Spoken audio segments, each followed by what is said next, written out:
Nous avons 24 000 marcheurs cette année. 24 000 marcheurs au niveau national. Donc c'est le nombre de marcheurs.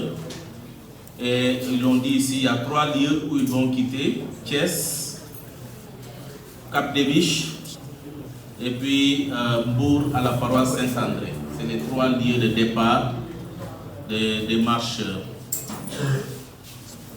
Merci.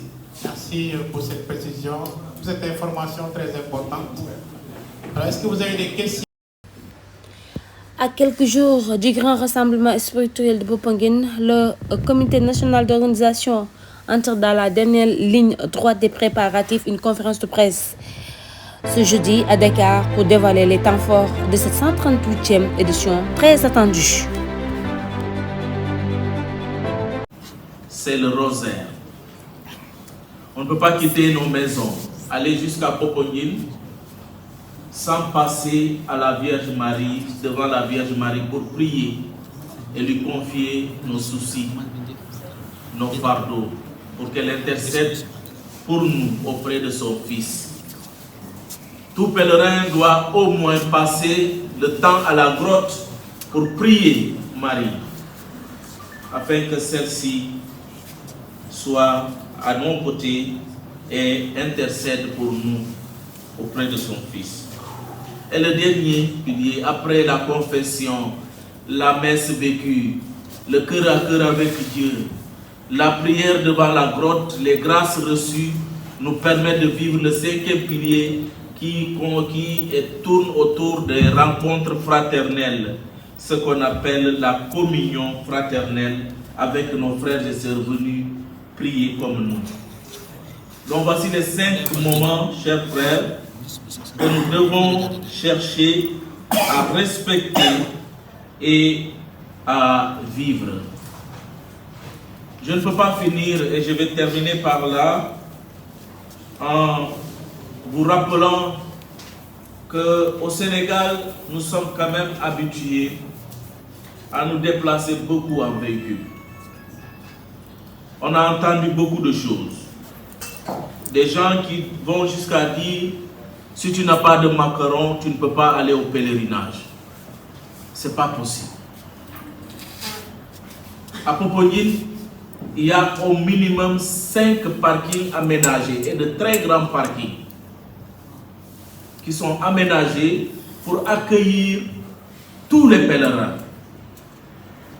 Par contre, comme dans toute organisation,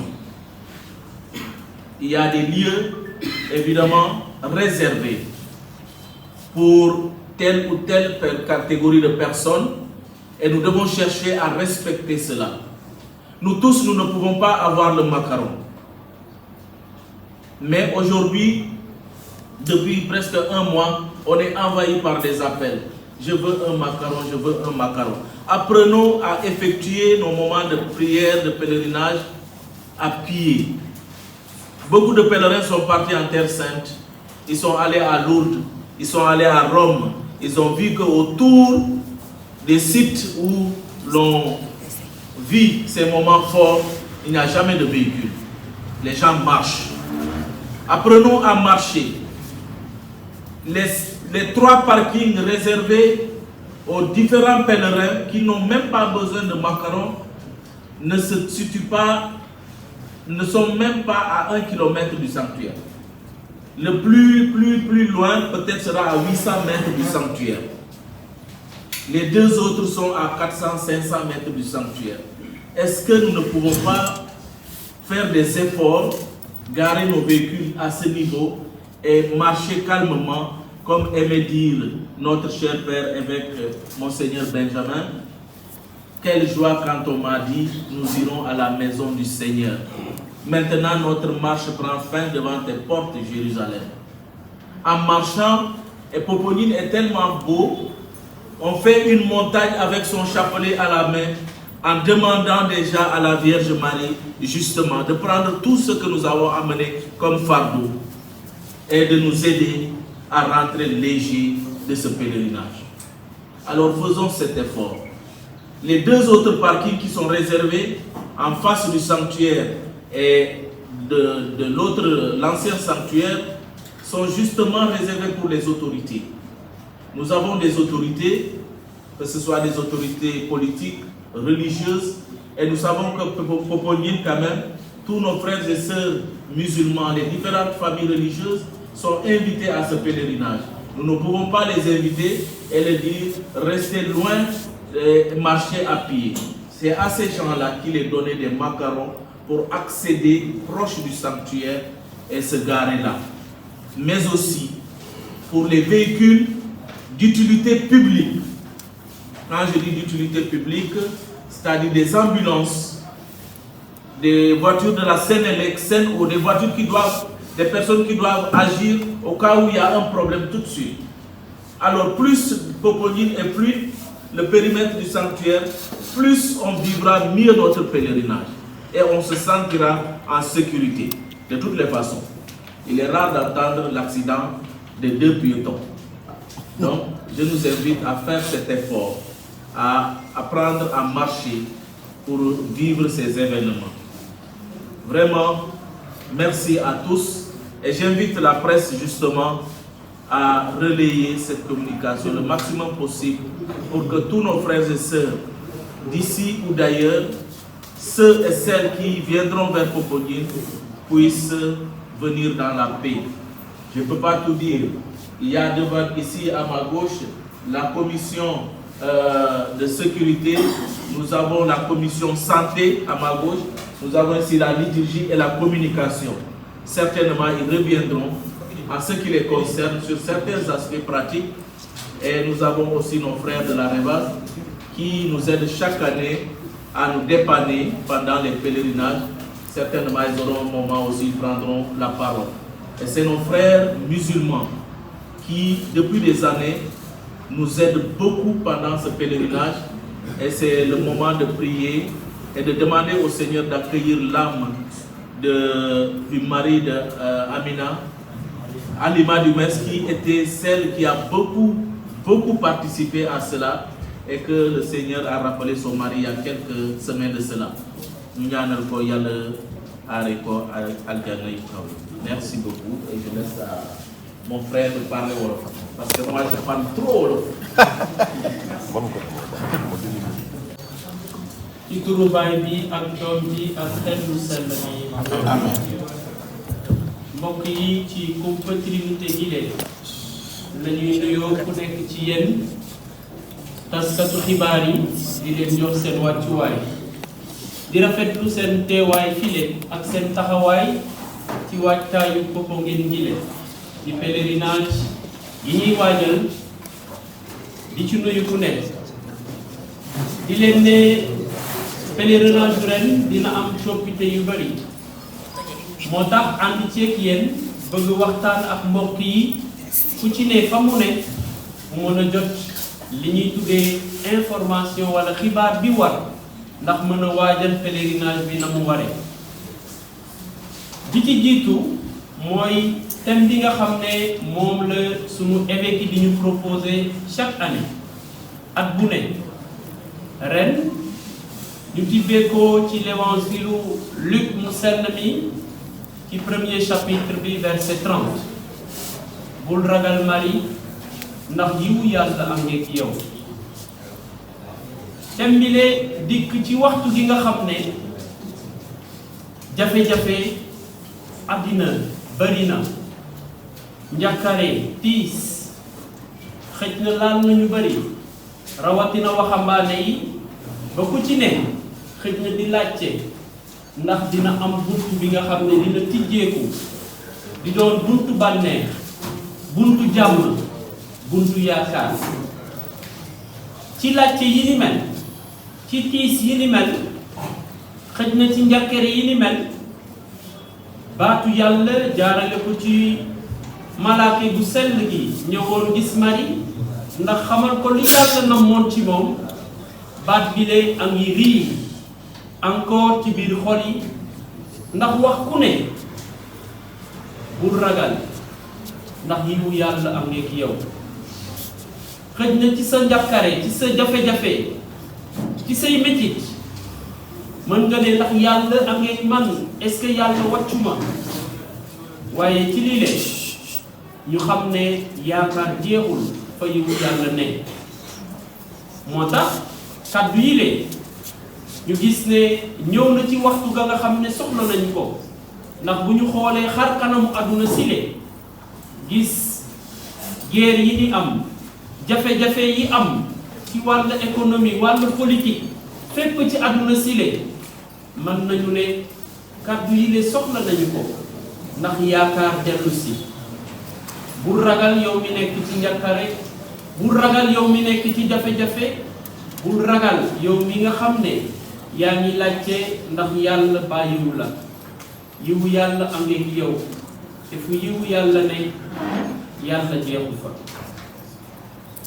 di rafetlu li nga xam ne moom la ñu duppee wala tembile tibbee ko ci téere yu sell yi ndax may ku ne mu gën a saxal ngëmam ci yaakaar ci Yeesu Krista moo tax gannaaw ba ñu leen nuyu yéene ku ci nekk jàmm ak yiwu yàlla ci moom dinañ leen jox ci na mu gën a gaawee la nga xam ne moom la ñu waajalee pèlerinage yi de ñu wax ne ni ñu ko waxee ci nasaraan ak Père Paul pour ñu jàpp ne nit dund na pèlerinage bi dem na Popenguine ba dellu si dund ko na mu waree il faut que mu topp juróomi ponk ba ci jiitu ñu koy tuddee les confessions maanaam rëccu say bàkkaar mënuñu dem ca yàlla di ko ñaan te rëccuwuñu sunuy ñaawteef ñaan yërmande yàlla mu wàcc ci ñun ba ci topp moo di jàng mees ndax ci ñun chrétien ñaan bi gën a rëy moo di jàng mees te ci waajtaayu Popenguine commission de liturgie am na programme spirituel bu mu proposé maanaam may ku ne mu am occasion opportunité jàng pèlerinage bi na mu waree te du am jafe-jafe moo tax dalee ko samedi ba mardi juróom-ñetti messe lañ leen di proposé ndax may ku nekk occasion mu mën a jàng messe moo tax kenn du am excuse dem Popenguine ne aw ma woon occasion jàng messe ndax messe yu bëri la ñuy proposé donc ku nekk mën nga tànn messe bi nga xam ne moo la gënal nga jàng ci messe ndax mën a diisoo ak sa yàlla am yaakaar jot grâce yàlla ba ci topp moo di diisoo ak yàlla ci jaamu ko ci sacrement bu sell gi lu ñuy tuddee adoration du Saint-Sacrement te ci loolu am na bërëb bi ñuy tuddee tente de la rencontre maanaam bërëb bi ñu mën a bërëbu ndaje ndax fa la ñuy daje yàlla diisoo ak moom ci suñu biir xol te lu ko dalee samedi gannaaw bu ñu jàngee messe d'ouverture pèlerinage bi ca waxtu 18h maanaam juróom-benn waxtu ca ngoon ba lundi ci guddi Saint-Sacrement dinañ ko exposé foofu ku nekk dina mën a jaar ndax diisoo ak yàlla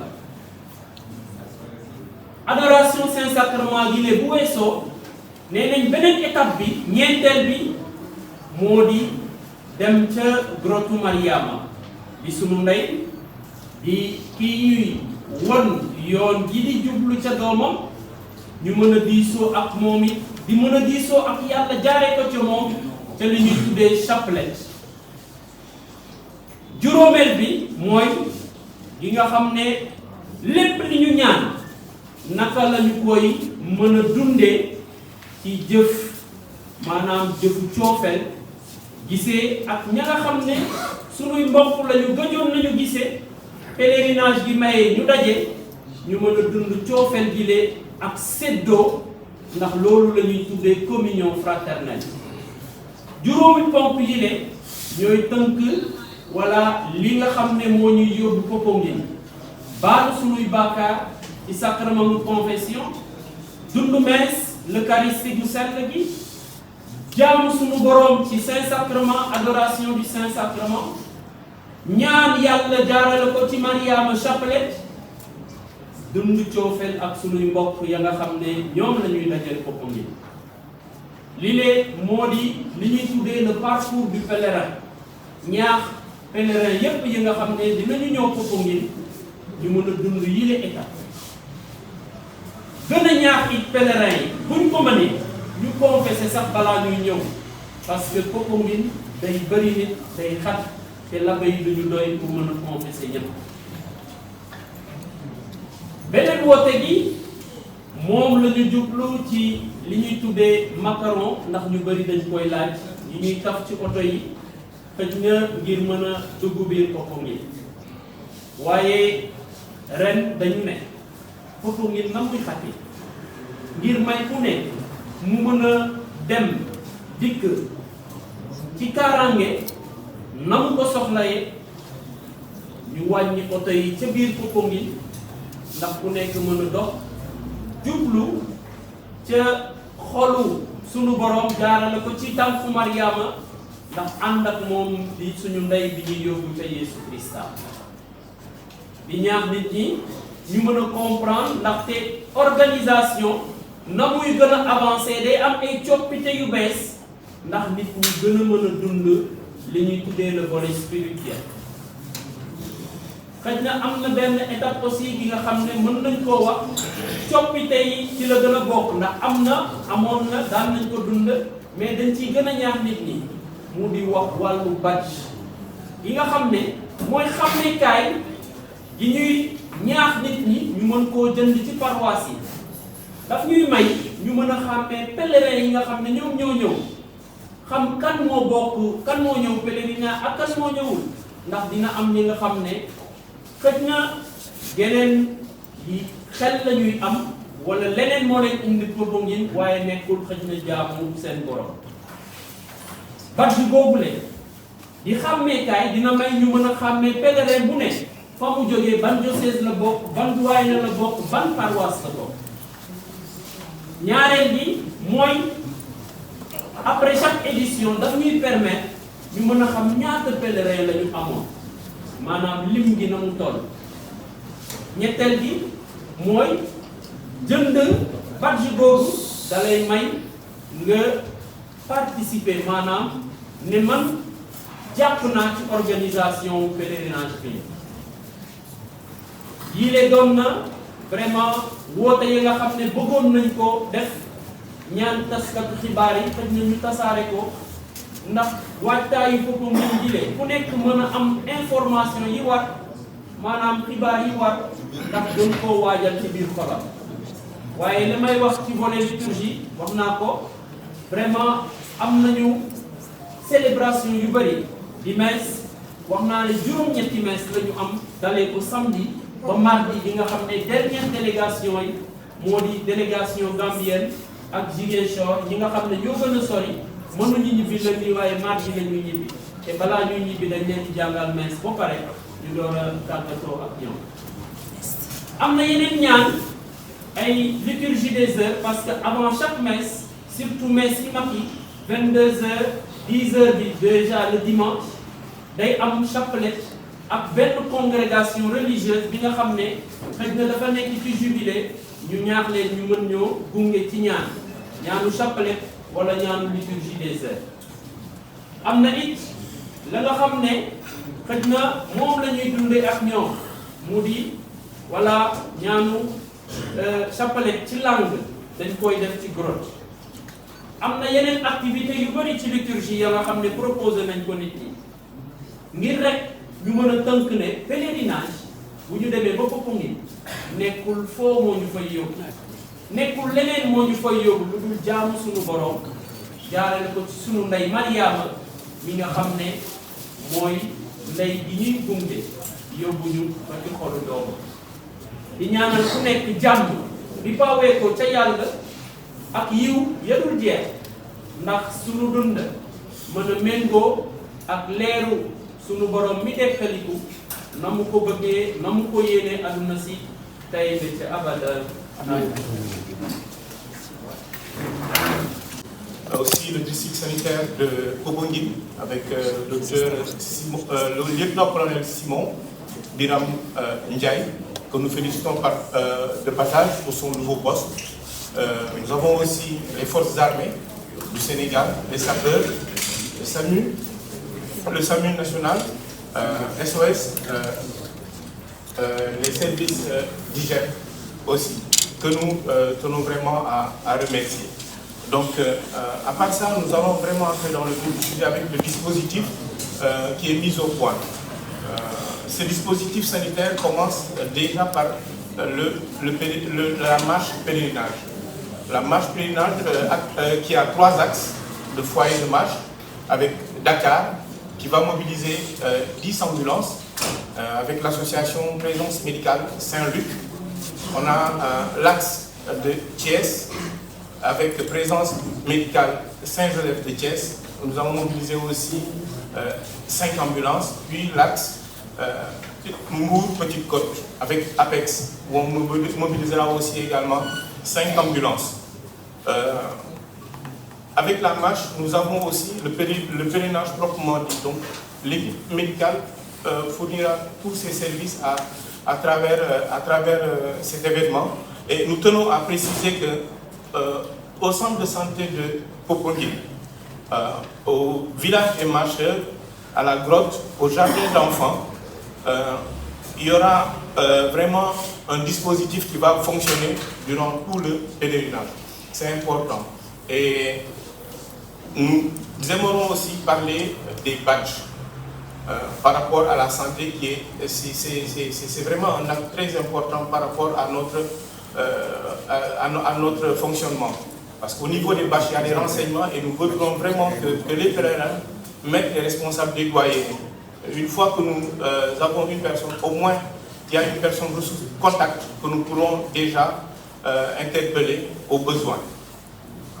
Ceci étant, malgré tout ce dispositif, nous aimerions avoir tout ce qui est prévention et prophylaxie. Donc, des conseils par rapport à par rapport aux vestimentaires et aux équipements, c'est vraiment très important. Porter léger, porter des baskets vraiment aérées et éviter les plastiques, le repos et les efforts physiques. Aussi axer les pèlerins dans cet objectif, puis l'hygiène et l'alimentation.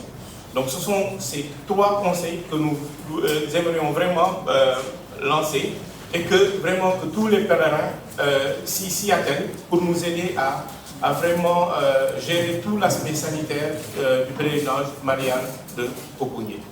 Merci.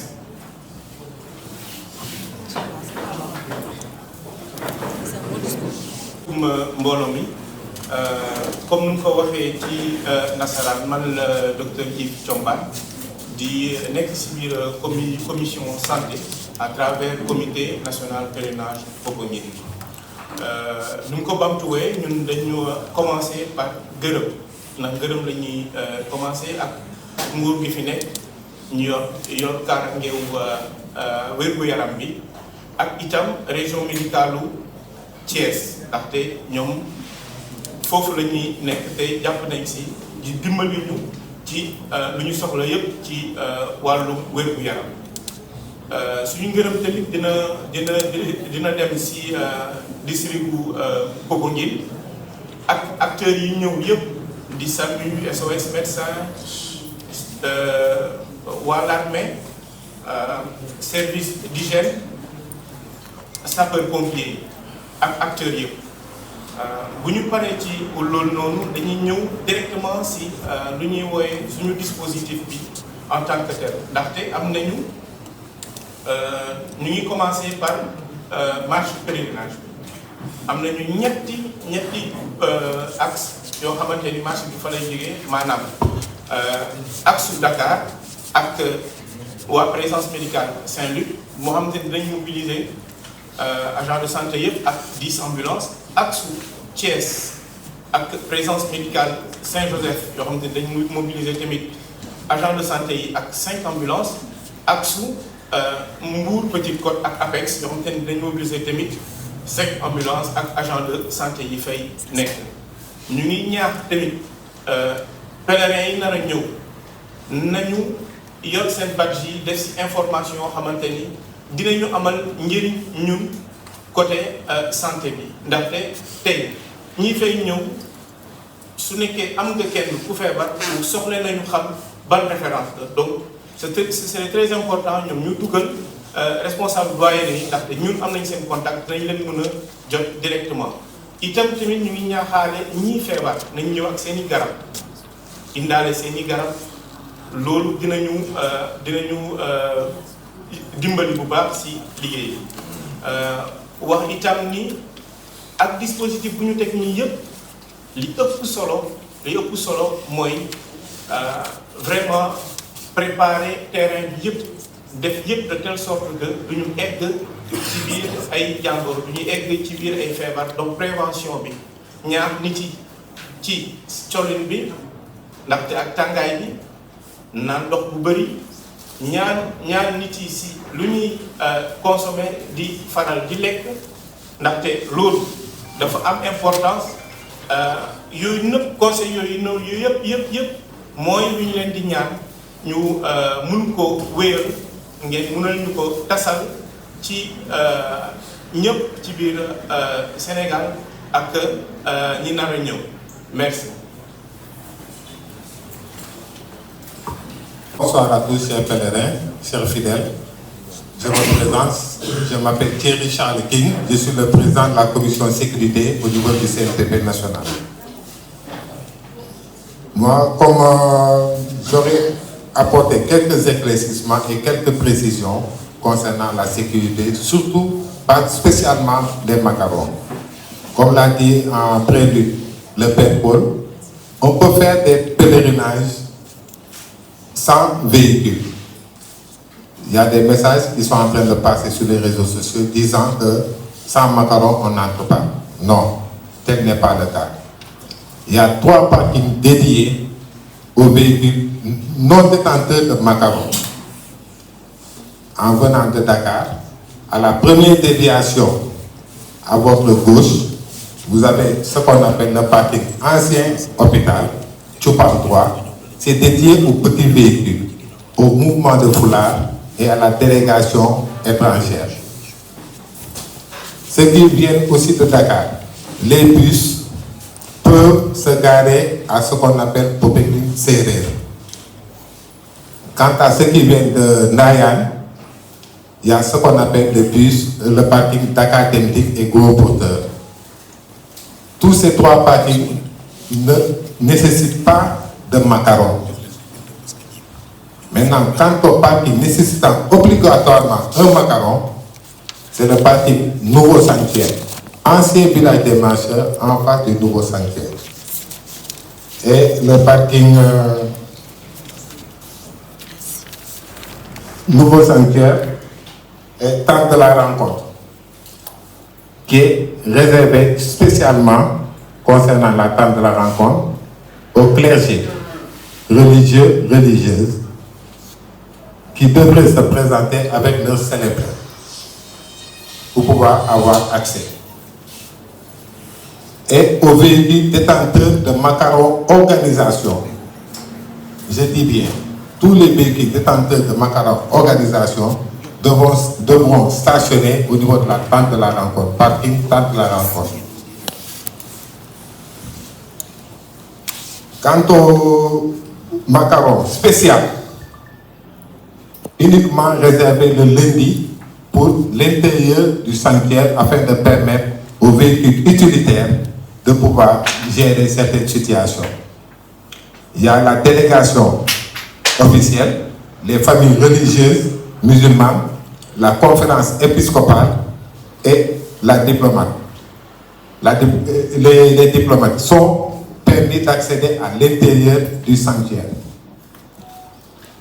Quant aux invités détenteurs de macarons Nouveau Sanctuaire, il est positionné en face à 20 mètres du Nouveau Sanctuaire, l'ancien village des marcheurs. Toutes ces dispositions ont été d'un commun accord avec la conférence épiscopale qui demande à ce qu'on fasse du périmètre sanctuaire marial un périmètre piéton. À ce qu'on fasse du périmètre marial un périmètre piéton pour que tout le monde puisse vaguer et faire son pèlerinage normal. Les arrêtés ont été mis, la gendarmerie étant là pour exécuter. Donc, aidez-nous à vous aider. Aidez-nous à vous aider. Ce n'est pas diable, ce n'est pas méchant. On vient pour un pèlerinage. Il faut s'arranger à faire son pèlerinage et repartir sain et sauf. Conseil, spécialement, les conducteurs, évitez de prendre de l'alcool avant de prendre la route. Évitez surtout de prendre l'alcool avant de prendre la route. Merci à tous.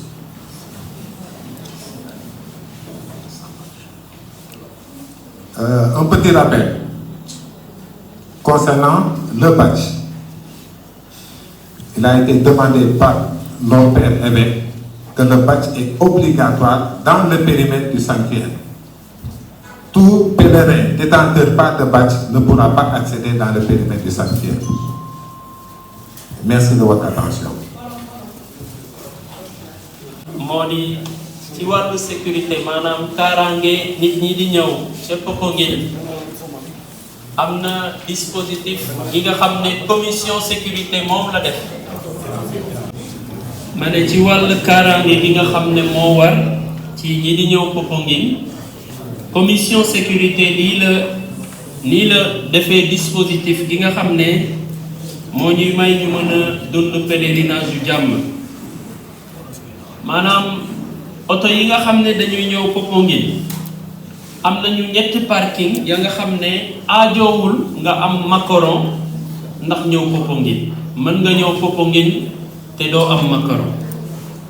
loolu daf ñuy may ñu mën a may nit ñi ñu dox ci jàmm ci biir Popenguine sans mu am wala ay jafe-jafe ndax oto ak ay tànk àndut. moo tax mu ne parking gi nekk Cupam 3 ancien terrain hôpital oto yu ndaw yi li ñuy tuddee véhicule particulier mën nañu ñëw gaare ci jàmm ba pare dem wala dund seen pèlerinage na mu ware aajowul macaron ndax gaare foofule. am na it parking Popenguine Nord antenne foofu bus Dakar dem dikk yi ak oto yu mag yi bus yu mag yi ñoo fay gaare te aajowul it nga am macaron. parking Popenguine Seereer yeneen bus yi ak yeneen car yi nga xam ne ñoo di jóge Dakar mën nañ fa gaare te aajowul it am macaron. parking ya nga xam ne mooy laaj ci macaron ñaar la mu di parking nouveau sanctuaire. donc nouveau sanctuaire foofu la délégation ya nga xam ne ñoom ñoo fa war a ñëw ñoom fa la ñu mën a gaare. loolu ñan ñoo fa mën a gaare moo di délégation officielle famille religieuse musulmane conférence épiscopale ak diplomatique. beneen parking bi laaj macaron moo di tente de la rencontre. parking tente de la rencontre l'abbé yi sœurs yi frères yi ñoo fa mën a gaare ndaxte l'abbé yi daf leen di may ñu jege tente de la rencontre fi nga xam ne foofu la ñuy mën a confesser wala fidèles yi nga xam ne dañuy bëgg a confesser wu maanaam ñëw dund seen sacrement gile baalu seen bàkkaar. lii de nañu tënkee sécurité bi mu fàttali it ne ci périmètre sanctuaire yi maanaam nouveau sanctuaire ancien sanctuaire ni ñu ko déggee ci réseaux sociaux yi ak communication yi weesu amul benn pèlerin bi nga xam ne dinañ ko may mu dugg foofu la tey su yorul badge ndaxte badge bi ni ñu ko waxee sànq moo ñuy may ñu mën a xàmmee ku ne kan moo bokk ci pèlerinage bi kan moo ci bokkul ban diocèse nga jógee ban doyen nga bokk ban paroisse nga bokk. pour ñu bañ a am ay infiltration maanaam ñi nga xam ne rax nañu ci biir te peut-être amuñu yéene dund pèlerinage waaye xëj na yàq moo leen tax a jóg. lii la commission sécurité proposé leen ndax ñu gën a am organisation bu yànj. Je vous remercie, chers partenaires de la presse, je le dis ainsi, parce que vous êtes des partenaires du CNPP. Qui dit partenaire dit collaboration, discussion continue, échange continu, pour qu'ensemble nous puissions nous aider. N'hésitez pas à nous remonter les difficultés qui pourraient subvenir afin que nous, notre rôle, c'est de travailler à vous faciliter votre travail, pour que vous puissiez relayer correctement cette information relative à ce pèlerinage. Et quelques informations, quelques messages clés. Vous voyez ce dispositif de caméra. Il y en aura d'autres encore de plus à Poponguine. Et quand on est dans des célébrations, il n'est pas recommandé d'avoir aux devantures de l'hôtel ce dispositif-là. Vous comprenez ce qu'on dit? C'est sacré, c'est la sacralité. Il faut laisser vraiment. C'est pourquoi très tôt, on travaille à ce qu'il y ait un dispositif assez léger et on invite souvent la presse en ligne de travailler à avoir un organe libre qui va permettre aux autres de se connecter, afin d'éviter que vous ayez toutes les presses en ligne et les caméras aux devantures, donc à la devanture de l'hôtel. Donc ça vraiment c'est une des consignes. C'est valable aussi pour les télévisions majeures, de voir comment, quel dispositif léger vous pouvez travailler à vous organiser afin de permettre à ce qu'on puisse éviter d'avoir cet embouteillage à la devanture de l'hôtel. Nous avons parmi vous des relais qui sont des journalistes qui sont avec vous, qui sont des communicateurs catholiques, qui eux aussi vont nous aider, vont travailler avec vous afin que cela puisse se passer. Il y a aussi l'habillement. On insiste tout le temps sur ça. C'est un événement religieux qui exige un minimum de posture à avoir en termes d'habillement. Il a parlé tout à l'heure du port vestimentaire. C'est valable pour les pèlerins. Vous êtes aussi des pèlerins, même si vous faites le travail de journaliste. Vous êtes des pèlerins, donc l'habillement adéquat pour respecter un peu la sacralité de l'événement.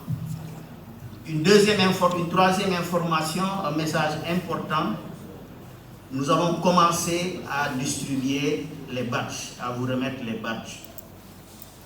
On ne l'a pas dit, mais la sécurité aurait dû le dire. Le contrôle de l'entrée à Poponguine des badges se fait dès vendredi à minuit. Donc si vous n'avez pas de badge et que vous voulez entrer à Poponguine à 8 h, il faudra pour la presse avoir, par devers vous les badges, avoir le macoran pour les véhicules de la presse qui transportent le matériel. Donc on a une collègue qui est sur place et qui est dédiée à vous remettre les badges. C'est Edwige Mati qui est là. Vous avez son contact. Ceux qui ne sont pas accrédités, on vous informe que l'accréditation ferme ce soir à 0 h. Donc il n'y aura pas, au-delà de cette heure-là, une autre accréditation possible. Les macarons, comme on l'a dit, pour organiser la circulation dans Poponguine. Aidons-nous. Aidons-nous, parce que nous avons travaillé à avoir un nombre de macarons pour la presse limité à 5 ans. Mais là, nous sommes à une demande de 80 qui dépasse les 5 ans. Je pense que les macarons ne sont pas faits pour des véhicules personnels. C'est fait pour des véhicules qui transportent du matériel et les équipes qui viennent travailler. Mais nous voyons très souvent, et ça on l'a vu, des macarons qui sont utilisés à des fins de véhicules personnels, privés, qui viennent se garer et qui ne sont pas. Vous empêchez à d'autres collègues d'autres organes de presse de bénéficier de macarons pour leurs véhicules utilitaires. Donc vraiment, travaillons à avoir vraiment un nombre de macarons en lien avec les véhicules qui seront sur le terrain pour faire le job, pour faire le travail. Donc ça aussi, c'est une information que nous voulons partager avec vous et solliciter aussi de votre part la consultation du site web du pèlerinage. Toutes les informations sont à ce niveau. Il y a un dossier de presse. Ceux qui voudraient avoir l'homélie, les différentes homélies, on les poste là. Donc toutes les informations utiles, le programme sont à ce niveau-là. Consultez le dossier de presse. Vous avez un espace presse où la connexion tourne à 24 heures sur 24. Donc vraiment, vous pouvez travailler dans la quiétude si nous acceptons de nous organiser, de nous parler et de nous soutenir. Donc voici un peu quelques messages que je voulais partager. Ci wolof maa ngi leen di sant di leen gërëm. di ñëw nag di andi suñu modeste contribution ci mbir mi ndaxte wax ay nit di dajaloo wax déplacement véhicule donc ñun ñu ngi liggéey ak ñoom depuis ñu nga xam ne ko léegi ñu xëy na peut-être ba mu commencé ak léegi fekk ñun ñu juddu mais bi ñu xam ne ko léegi ñu ngi ciy bay suñu waar. Bon man nag maa ngi tudd Mamour Seck nekk président Revas bu Dakar regroupement des vrais artisans de l'automobile du Sénégal ci ndigalu suñu président national Cheikh Diankha mu yabal ñu fii ñu ñëw teewaay ci biir mi pour andi suñu liggéey. Année bii nag dañuy def 4 checkpoints yoo xamante ni ñu ngi ko def entre Thiès Sindia sortie 14 mooy autoroute bi ak entrée Popenguine village des marcheurs. am nañ ci benn unité mobile boo xamante ni à partir de samedi midi lay nekk di tourner.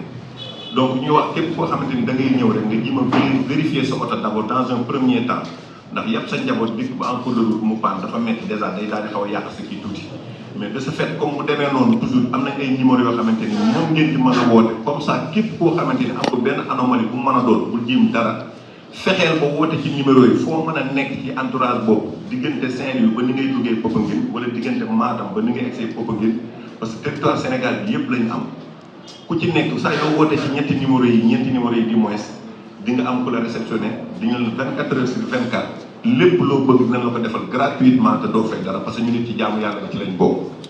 Donc ñu leen di wax ci numéro yi rek yi nga xamante ne moo fi nekk mooy 632 33 21 632 33 21 77 bi ci def mooy 632 52 56 632 52 56.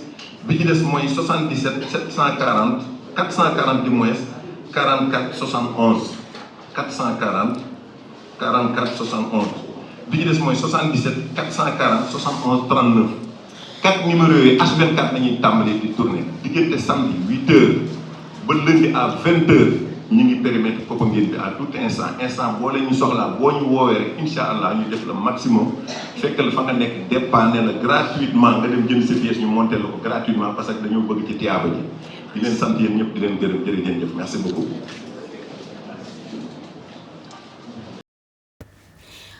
Fidèles autorités religieuses et acteurs de la communauté catholique se donnent rendez-vous donc les 23, 24 et 25 mai prochains à Popenguine pour un moment de foi, de communion et de recueillement.